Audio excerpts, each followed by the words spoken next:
ACEs, ACES, stands for Adverse Childhood Events, okay? Now, on this Adverse Childhood Event Scale or Experience Scale, scales of 1 to 10 with higher scores are more indicative of more adversity, and scores over 4 indicate a risk for worse health outcomes, but even scores of 1 to 3 on this test are considered intermediate risks. The types of things assessed by an ACEs scale include all forms of abuse, physical, sexual, emotional, as well as neglect, and looks at the situations in the family. For example, things like whether or not there was family violence, or whether or not there were family members with substance use issues, or were incarcerated, or there was abandonment by the parent by death or divorce. People with higher ACEs scores have a whole list of greater risks to their health, poorer health, as well as a greater risk for a long list of diseases and chronic health issues, for substance use and addiction, for mental illness, for dropping out of school, for lower occupational attainment, for greater risk of ongoing trauma. It's not good.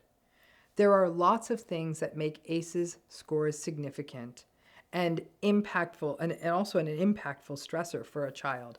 The chronic nature of these events, the inescapability, the powerlessness of a child, and the lack of protection that most children in high ACEs environments experience.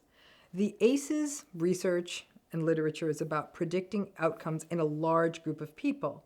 And recent research I was reading by someone named Meehan and their colleagues tells us that the ACEs isn't like a test that predicts the future for one individual, especially a person who has lower scores like 2 or 3. It's not as simple as reading the tea leaves and predicting what's going to happen to someone.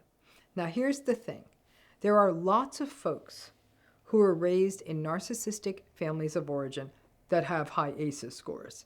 They have the neglect, the violence, the lack of regard for children. That part tracks.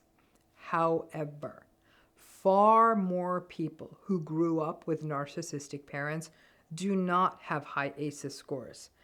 You can take an ACEs test, and it wouldn't be unusual for a person from even a rather intense narcissistic family of origin to have an ACEs score in that low 0, 1, 2, 3 range. The impact of adverse childhood experiences is without dispute. And the bottom line is that we still do a shitty job of protecting children. And these impacts they tend to be intergenerational patterns. ACEs tend to happen generation to generation. However, what doesn't get studied nearly as much is the impact of all of the dynamics of narcissistic parents on their children and on their ongoing health into adulthood. It's difficult and very expensive research to do.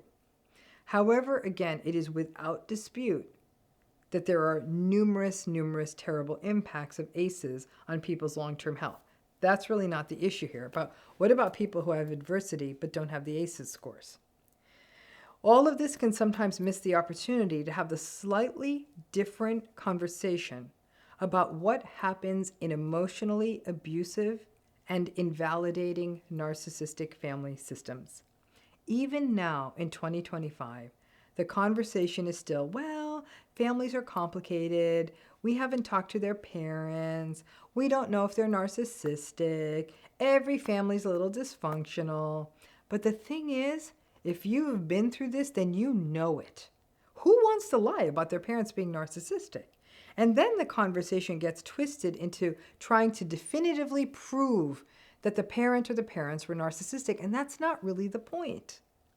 When we look at the dynamics within narcissistic family systems, what we observe is a consistent series of patterns. Invalidation of the child, inconsistent recognition of the child's needs or the child's separate self, if there's any recognition at all, shaming of the child, accusations about the child's lack of gratitude if they express needs or opinions or an identity at divergence from the parent or the family system, transactional and conditional love and attunement.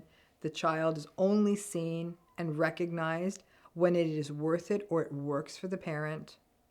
Triangulation, using the child to hold secrets and confidences, and making the child hear information that they aren't ready to hear, or be a de facto therapist for their own parent, comparing siblings to each other constantly, or comparing the child to other children. These are family systems in which appearances are valued over reality. Looking good to the world matters above all else, and as a result, the emotionally and psychologically manipulative and harmful reality of the family system is often well hidden from the world, making it very unlikely that the emotional manipulation the child is experiencing will ever be noticed. The child in the narcissistic family system is not protected. The status quo is valued more than the child's lived experience. And as such, there may not be safe adults for the child to turn to share their concerns, discomfort, or any feelings. And the child is also indoctrinated into knowing that to break ranks and share their discomfort or sadness or viewing their family at all negatively would in essence be that child being disloyal.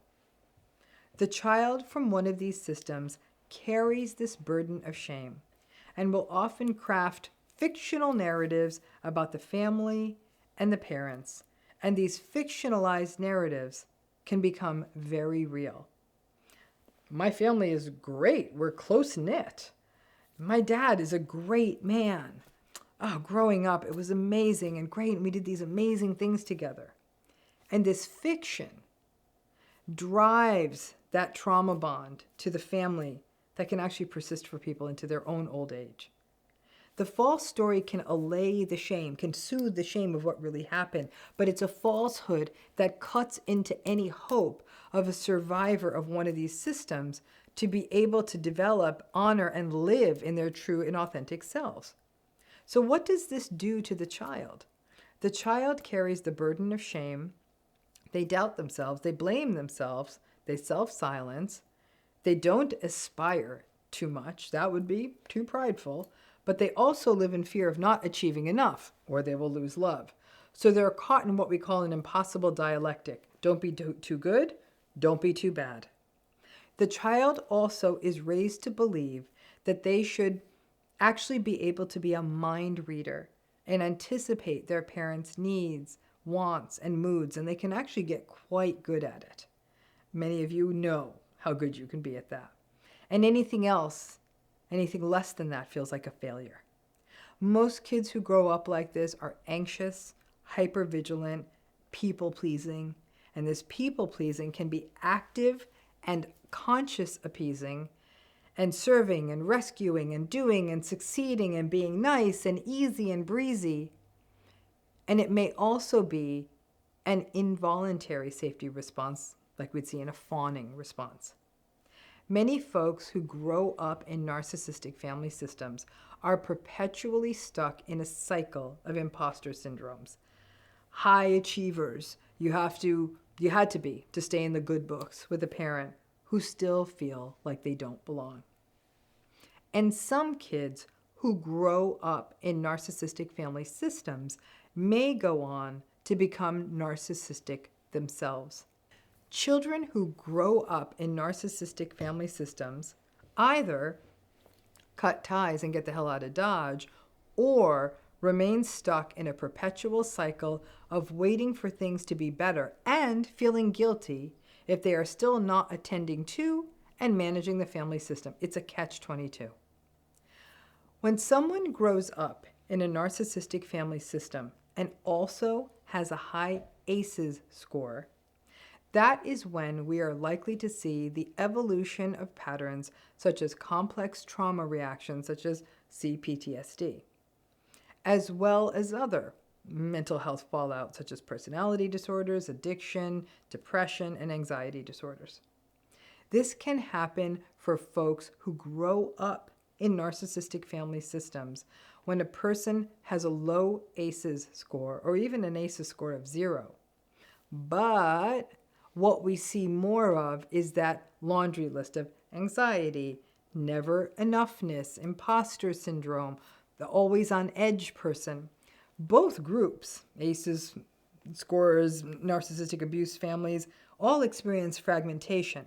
However, the group that does not have the high ACEs score may find themselves perhaps with less pronounced dissociation or less pronounced dysregulation and may still have a stronger sense of self.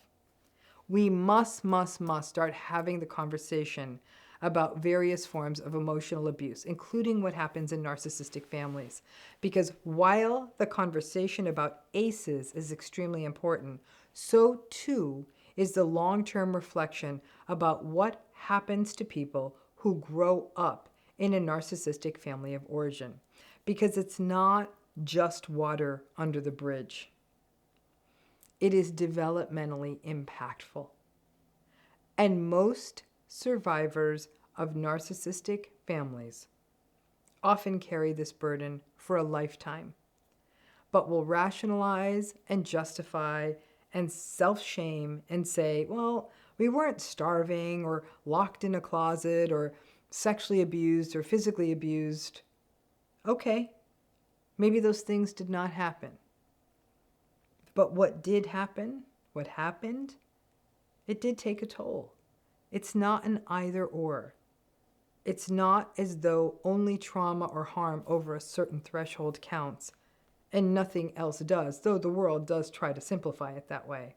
And no, it's not just calling it water under the bridge. Healing is about processing that water under the bridge and not weaving fanciful tales about how great it all was or oh, all families are a little crazy, and instead see what it was. The seeing, the integration, the clarity, that's what helps. That's what helps us not repeat these cycles into future relationships and generations.